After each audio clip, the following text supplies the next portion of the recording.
We had the opportunity to talk to Alex Keller from St. Anthony High School and from swimming all over the world because he recently had the opportunity to compete in a meet in Turkey, in Istanbul, Turkey to be specific, where he competed against swimmers literally from all over the world, including some folks that have some names I think we'll recognize. Alex, thanks for coming by and stopping to visit with us. Thanks. When did you, I want to talk about the meet specifically here in a minute. When did you know you wanted to swim? I about like when I was 5, I did summer league here in Effingham, and I really enjoyed it as a young kid, and so I kind of knew that was my thing, I guess, my sport. Your mom and dad have exposed you, I know, to all sorts of activity because it's important to them. Who's the bigger mover and shaker, mom or dad, as far as swimming? Um, it kind of depends. My dad usually was, but now with the whole thing with Panama, my mom, she gets pretty into it now. Alex's mom, Fannie Mae Keller, is a native Panamanian, and so that gives Alex the luxury of having dual citizenship because his mom's Panamanian, so is he. Congratulations. Thanks. What's it like having dual citizenship? I have one, and so far they let me stay American. Yeah. Pretty much the same, just got 2 passports. That's the only difference, I guess. But it has given you the opportunity to compete. I know, what was that, a couple of years ago? Or is that an annual event when you go and compete in the Pan American Games? Pan American Games is once every 4 years, All right. the year right before the Olympics. But I wasn't able to go to this past Pan American Games this time though. Okay. Well, let's talk specifically about this opportunity to go to Istanbul. How did that open up? It actually it was kind of a last minute thing. One of the other they have 3 swimmers.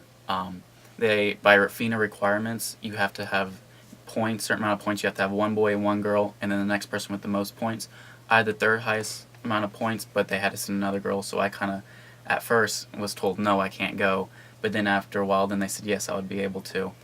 And then so it was the World Championships, and so I was able to compete. They asked if I wanted to represent Panama, so I said yes. And so that's how I kind of let me with my times and the points. So World Championship, how is that comparable to Olympic competition? Yeah.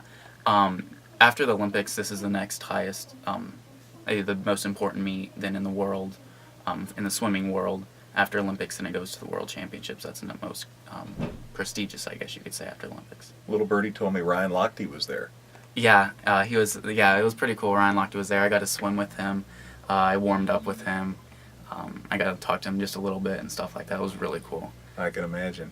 You know, he was probably all excited about seeing Michael Phelps. Now you're excited about seeing Ryan Lochte. Some days people will look at Alex Keller and say, I know him.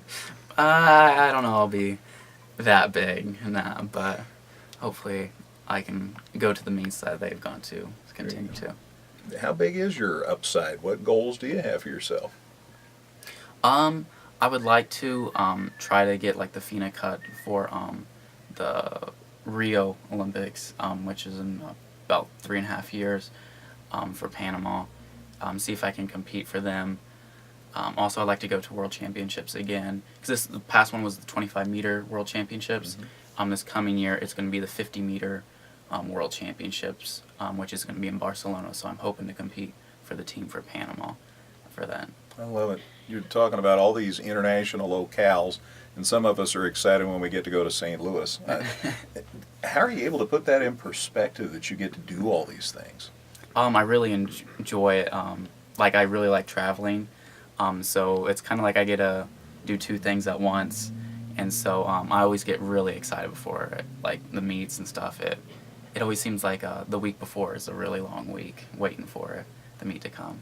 I know that there are more people than we know that are from the Effingham area that compete on swimming team. If it's not Centralia, then it's Mattoon, and you're part of the Centralia team. Centralia. But there are a lot of kids from the Effingham area that compete. Yeah, and pretty good. Too, we have a good amount and good quality of swimmers that are here, even though most people don't really think of it. We do for such a small town and no swimming pool, really. As far as anything indoor that's substantive that would be for competition. Talk about what you have to go through to be able to compete at the levels that you are. It requires lots and lots of training. Most people don't see that. but it requires hours and hours of just being in the pool, or not just being in the pool, but also doing dry land exercises with like weights and stuff. And so, I mean, we're in practice for 2.5, 3 hours in Centralia, I do, and then also I have to wake up even earlier in the mornings to do dry land weightlifting training at my house for about an hour or so. So it requires a lot of time. Now, how many days a week is that? Usually about 6. Only Sundays. Even Sundays, I'll do some weight training. So Sundays are my only break of no swimming most of the time. And so far, you have not found a way to escape homework. Yes, sort of, yeah, for the most part. So you still have to deal with all the other things that a student deals with besides all these other things to get you competition ready. Yeah. Mm. Surely there's some days you want to just roll over and hit the alarm. Yeah, there's a lot of days. But what is it that keeps you going? I don't know, I guess I guess I'm a competitive person, and I like to do that. And like for me, being able to represent Panama is like a huge honor. Be able to like carry that flag, like on your uniform, to have that flag. And I know for my grandpa, my Panamanian grandpa, it was really important to him, and he just passed away. So that's something that like I want to do for him, because I know it was extremely important for him. Yeah. I don't know whether we ought to get into this too much, but he's kind of like a rock star down in Panama. You know, he's Alex Keller here from Effingham, and down there, I mean, the legend's getting kind of big, isn't it? A lot of newspaper pub and all that stuff. I guess you could say, yeah. What do you do with all that?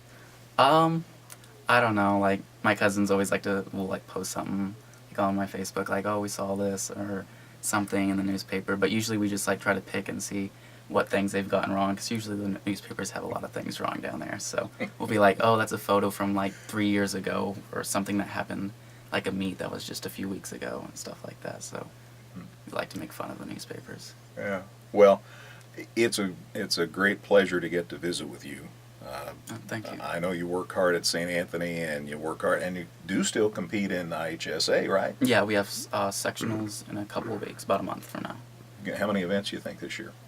Well, I'll be competing in 2 events, and then more than likely I'll qualify for state then in those 2 events. Well, all the best to you.